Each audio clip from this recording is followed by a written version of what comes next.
It's Tuesday, April 27th, 2021, and the morning edition is live. On today's show, COVID-19 cases continue to climb in the capital.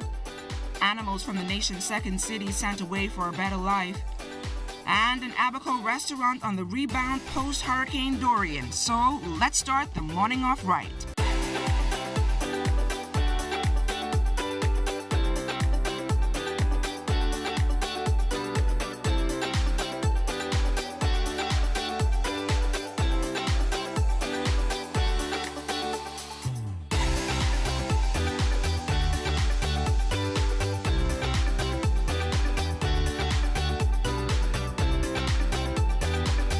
Stay positive, work hard, and make it happen. Good morning, everyone. I'm LaDawn Davis. And that's what we do every morning, work hard and make it happen. Good morning, everybody. I'm Charles Fisher.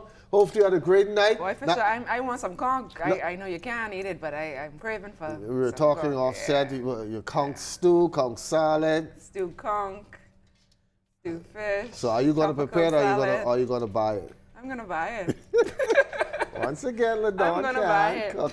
I was asking you, did you get a chance to stay up last night and watch the pink moon, the blue moon, the red moon, the full moon, I know, whatever? I know you said that it wasn't supposed to turn pink, but we were waiting. My mom was waiting over there in Harbor Island as well, and we didn't see anything. Well, Nothing happened. at 9:30 last night, all I was doing was counting sheep. I was knocked right out. I was snoring as well? Snoring. Yeah, Yeah. I was deep in sleep. I had a rough day yesterday. Ready to start the morning off right again this morning. Nice to see you as well. Yes. Here this morning, all spoofy with your necklace and nice makeup by We have to go work out. We have to work out. Work out what? Work out. You have to work out that gut, and I have to work out my gut. You know, we gotta That's a get in signal shape. now for me to go to the streets where our Lloyd Allen is standing by with our morning traffic. Lloyd, are you going to work out with us as well? Oh, yeah, definitely. I'm going to be there with you guys. Well, good morning, Fisher and LaDawn, and a great morning to the Bahamas. It's a great start to your Tuesday. And, of course, we're giving you your first look at traffic. And this one, of course, coming in from the intersection of St. Vincent and Blue Hill Road. As you can see from the shots around here, traffic is steadily building throughout the morning. We expect that it will intensify, getting closer to that sweet period anytime after 7:30, all the way up until about 9. This area particularly is quite busy throughout the day. If you need to utilize this route to get to your morning destination, right now you should be able to do so, but any later beyond that sweet period, you can expect some delays. Now, in other parts of the island, we do want to remind you of some road works that are ongoing, as well as some down traffic lights. And recently, we spoke to you about the challenge with the traffic light at Soldier Road and Blue Hill Road. Great news, it's back and operational, so hats off to the Ministry of Works for getting that done. Now, this morning, we're also joined by Corporal Christopher Wims from the Royal Bahamas Police Force Traffic Division, who's giving us some highlights over the past 24-hour period. Good morning, Lloyd. Good morning, Bahamas. We're happy to report that we had no matters reported to the police last night. However, in a total of 24 hours, we had a total of 6 accidents, 4 of which were accidents with minor damages, 2 with injuries. At this time, we have 7 hospitalized victims. Other accidents happened in the past. One of the 7 is critical at this time, so we're praying for a speedy recovery. Well, of course, some good news there. I know, of course, those hospitalized victims are down. In weeks past, it was hitting the double digits, but some good news now, we're in the single digits. But I know this morning you're also giving us an update in regards to motorists and some challenging conditions. Yes. We've been receiving plenty of reports of those cycles, those unregistered cyclists that was riding through the country. Not only are they not licensed or not insured, and they're doing reckless acts in terms of popping a wheelie and doing those, whatever that they do, but it's reckless. Sometimes in your personal car, you will see them doing it. So we want to send a stern warning. Today is the day of reckoning, you cyclists out there. We are coming for you. We are coming after you. We're going to cite you. It's no more giving breaks. Today is the day of reckoning. All right, sounds like a line from Freddy Krueger, but of course you guys are very serious, and some advice coming in there for those persons who are popping and doing those other illegal acts. Police are asking you not to do that and to drive with caution and care for all road users. That's been a quick look at your Tuesday morning traffic report from this intersection.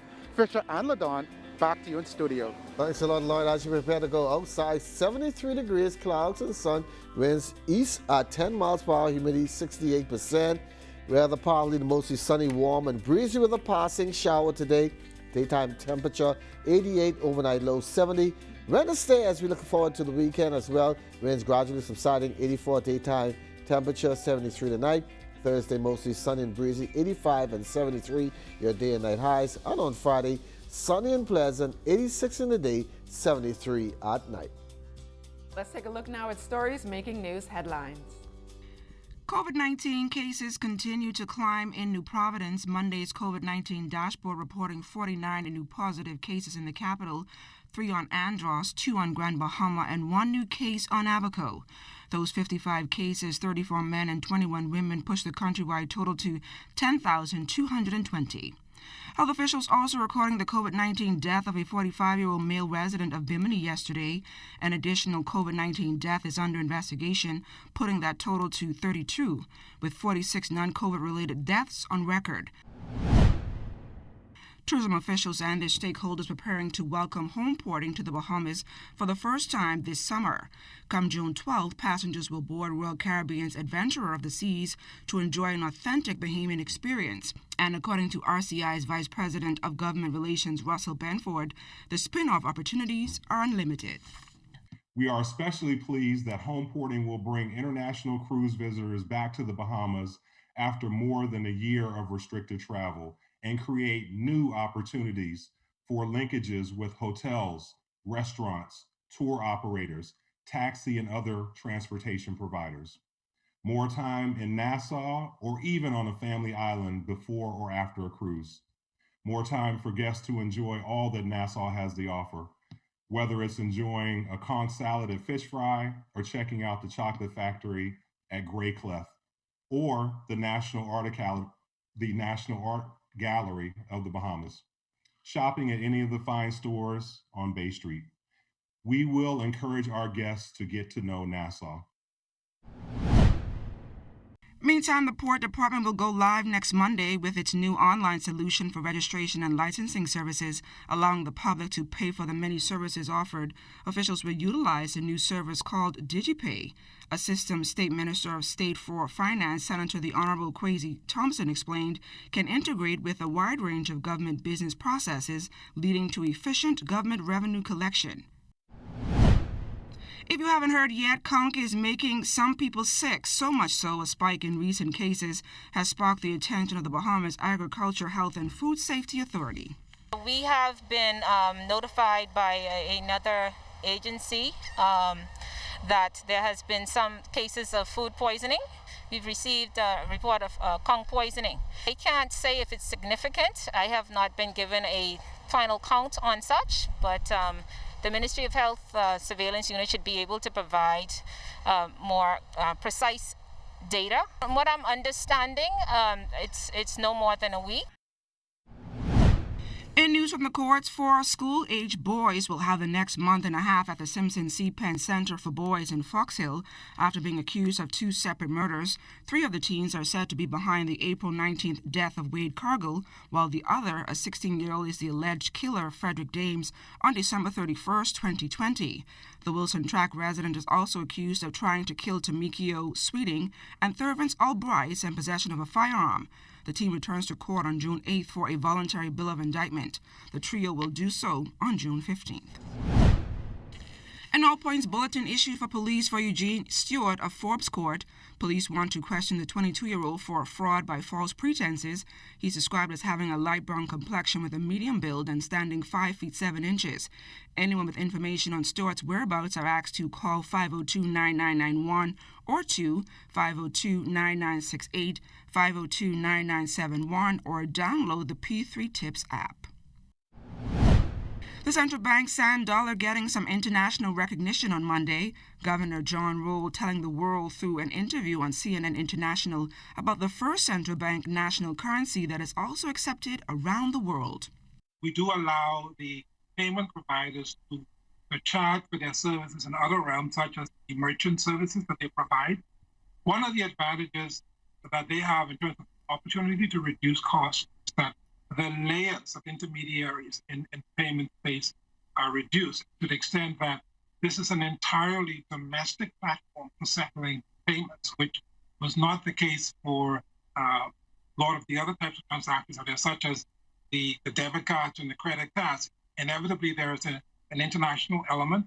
Those will continue to exist, but now we're introducing new persons who will be potentially using services where you're literally, in some cases, texting funds from one person to the next. For those individuals, the cost will be reduced. Buddy Hield once again with a clutch three-pointer in the fourth quarter, lifting the Sacramento Kings by the Dallas Mavericks 113-106. He finished with 16 points, 5 rebounds, and 5 dishes. The Kings have beaten the Mavericks twice this season with one more game to go.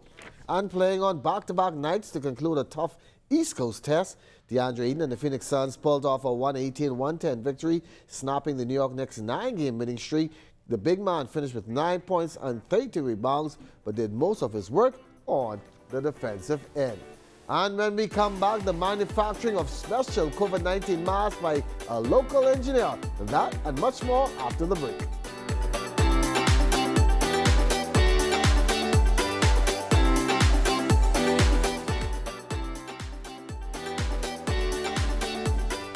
Well, COVID-19 can't keep them down. High honors to hundreds of students who have excelled in the recent Bahamas Junior Certificate and Bahamas General Certificate of Secondary National Examinations. The country's top 5 performers are Kamari Sawyer, Shasha Denchester, Lemuel Wells, Stefano Darrell Rule, Chardonnay Gibson, and Kareem Simeon.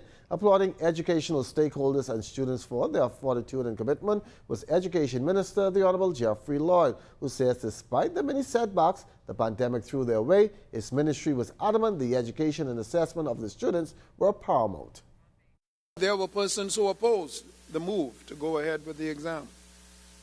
They wanted these exams to be postponed. And we continue to emphasize that Bahamian students are no less competent or no less determined than are their Caribbean and regional counterparts. They deserve the opportunity to sit the exams if they wanted to, and sit did thousands of them. The move to go ahead, of course, proved fortuitous. With COVID cases increasing nationwide, a local mask producer is encouraging Bahamians to not only buy at home, but to also do their research, as there are some masks that can expose you to the virus. The morning team traveled to southwestern New Providence yesterday to get a tour of the factory and to get a first-hand look at how masks are made. We decided to pivot into the manufacture of PPE. Particularly, we have commenced the production of the 3-ply disposable masks. Supplying Bahamians with masks to protect themselves from contracting the coronavirus, the ultimate goal of certified engineer Mario Bastian. Just over a year, Mario and his team have been manufacturing masks for healthcare workers on the front lines of this deadly global pandemic. With 3 employees hard at work at his Coral Harbor factory, Bastian takes us through the manufacturing process. You will see right there where the mask is starting to be folded.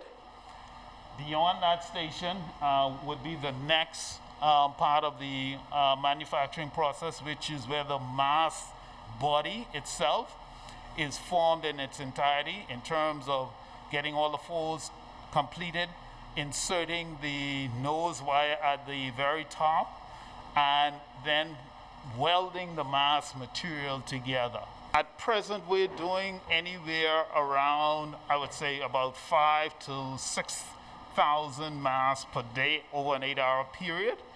And we're trying to ramp that up and get to really where we should be, which is probably around 38,000 masks. And after all that, the masks are packaged neatly with instructions and tucked away in boxes to be shipped off to clients throughout the entire country.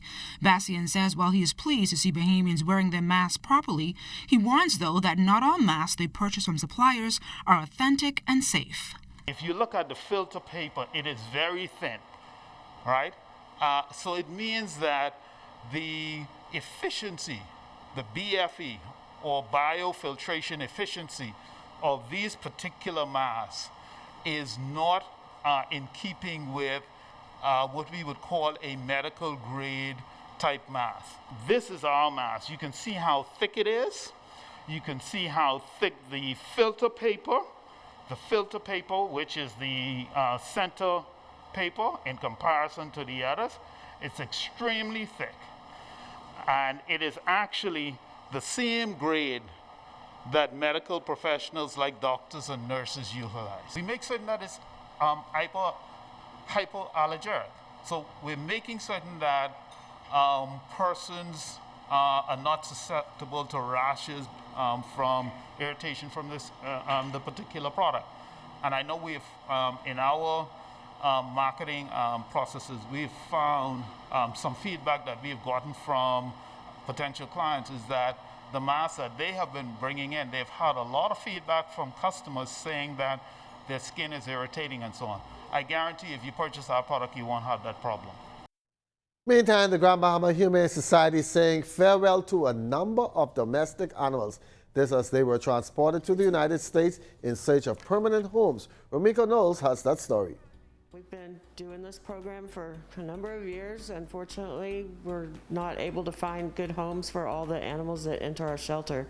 So we're really grateful that we have this, chance to be able to get them out so they have a chance to find homes. It's bon voyage to 54 dogs and 4 cats housed at the Humane Society.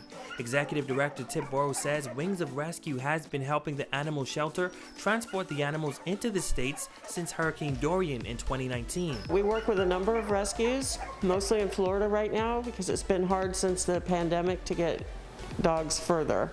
But so Halo Rescue is the rescue in Sebastian, Florida that took all of our animals, evacuated all our animals after Dorian, and they've been taking dogs from us regularly. We also are sending some to Broward, the Humane Society of Broward County this morning, and then several other smaller rescues. Now some of the animals were dropped off and some were abandoned, but once they got to the Humane Society, they were well taken care of. The dogs and cats that are going today are all spayed and neutered already. They're all up to date with their shots. They have their USDA permit to get into the States, so they have all their traveling papers. And a lot of them have foster homes waiting for them. Some of them may have adopters already waiting for them. Our potcakes are quite popular in the States. They're great pets, and people just love them, so we're really happy to get them out. The executive director says post-Dorian and amid the pandemic, there has been an increase in owner surrenders. We've tried to help as many people as we can. If people are willing to spay and neuter their dogs and cats, we're willing to help them to a degree with food and medical care if needed. But this is just another example of there's too many dogs and cats on the island and not enough homes for them all. And so we just really encourage people to spay and neuter your pets. It's not good for them to have one litter. There's absolutely no good reason to do that. There's no good reason to be breeding dogs for profit right now when people are struggling so much. It's hard to find good homes for them. To know that these guys are getting to safety and to places where they'll be loved and cared for and have long, happy lives, we hope. As we head to the break, we take a look back at the day in Bahamian history. On April 27, 1925, the government high school opened its doors for the first time. Headmaster of the school at the time was Dr. Deans Peggs. And in 1961, on the same day, by one vote, the House of Assembly passed a long-disputed resolution calling for the removal of the limitation on the number of licensed taxi plates.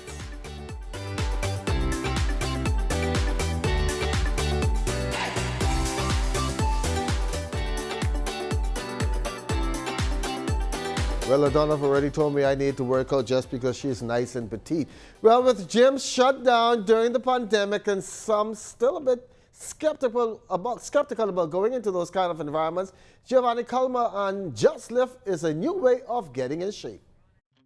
Right, so at the beginning of COVID, when things finally shut down officially, I started with creating a few things, some jump rope, dumbbell, kettlebell, little simple things, home things you have at your disposal. And over time, he invested in other set of equipment. And being outdoors for most of his clients not only made them feel at home, but safe. A lot of people, they were timid about going to the gym and just being in a closed environment. And then also, what played a huge factor was the fact that you now have to put in times when you want to go to the gym. And so it kind of puts you in this barrier of, okay, if I miss my time slot, does that mean I can't go to the gym? And I have to reschedule. Whereas with me, I always work within a group of 4 people. even before COVID, just based off the reasons that I wanted people to have more of a personal touch. And so COVID just kind of strike that balance for me with the whole setup I have already. Right here, all safety protocols are in place. As soon as you walk through the gate, you have the spray up. I'm straight on machines after every segment. I make sure that my clients, they wear their masks. Anytime it's over 2 or 3 people in a session, and the social distancing occurs also, you know. So if, for example, I have someone on the bench, I'll have someone else over here warming up. Based off the fact that I only have 4 people in each section, just to make sure that everybody has their own space and they are separated from one another.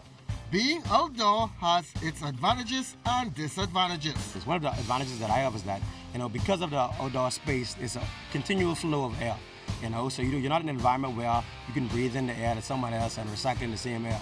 However, one of the disadvantages is that with the rain, the atmosphere, where it was a rainy day, it could affect your ability to work out.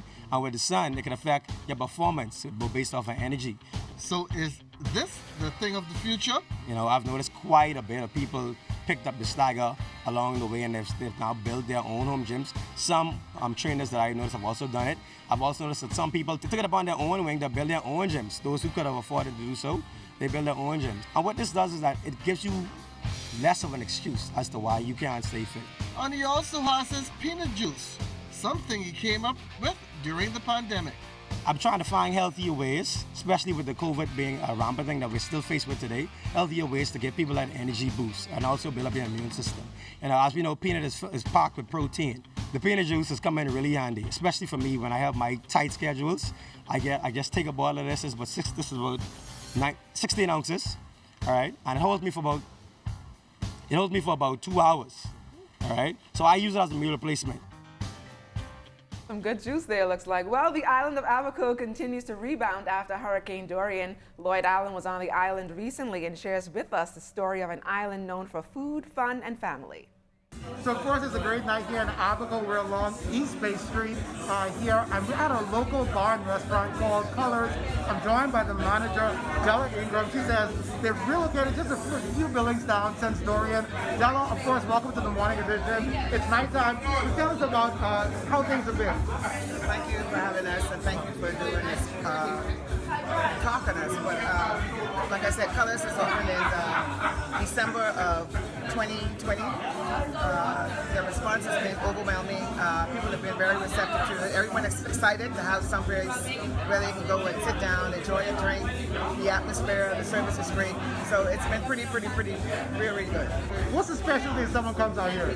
Our specialties are, we have like very good grouper fingers, crack conch. It's very good. We do an appetizer, cheese stuffed mushrooms. That's a very big favorite with the locals. They love it. And then we have snappers. Snappers, grilled conch in the foil. We try to keep it Bahamian style, so something that people can come to. Like, we have a lot of tourists. We welcome a lot of tourists, so they want local food. Now, of course, if you've not been here to Avocado, Colors is one.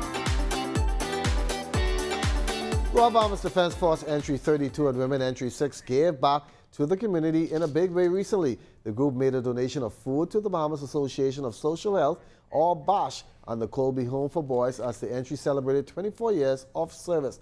Entry member, leading mechanic Tyrone Brown, says they felt it fitting to do something that would help those in the community, and food and parcels and other items were the way to go. Executive Director of BASH, Terry Miller, was thankful for the donation. And as we wrap up today's show, we leave you with this stunning image of a natural phenomenon. These underwater caves are no less than a creepy sight to visit. Formed due to the rise of the sea level, these great blue holes can be found in Belize, the Bahamas, Egypt, Australia, and Guam. Well, Fisher, tomorrow we got an exciting show. I don't want nobody to miss the show this morning. I'm going to introduce you to this young man. He does karate, but his disability, you may say, how does he does these things? You're going to be amazed by him. Quite a great interview I had with him. And we got unique flavors. They're going to be in the house tomorrow. That's the ice cream? Yeah, the ice cream guy. They're going to be showing us how to make coffee I was cutting back on my sweet because I was getting too sweet, so I might just have to take a day off and taste that tasty treat. I think it's going to be pretty good. They're pretty good. So we're looking forward to that. So tomorrow, you don't want to miss that show tomorrow at all. And be sure to stay tuned into the ZNS Network for news as it happens, TV and radio updates throughout the day. Then you can tune into Live at 5, the Northern Edition, and the Bahamas tonight at 7. That's a wrap for us this morning. For the entire team, I'm LaDon Davis. And I'm Charles Fisher. Have a great day, everybody.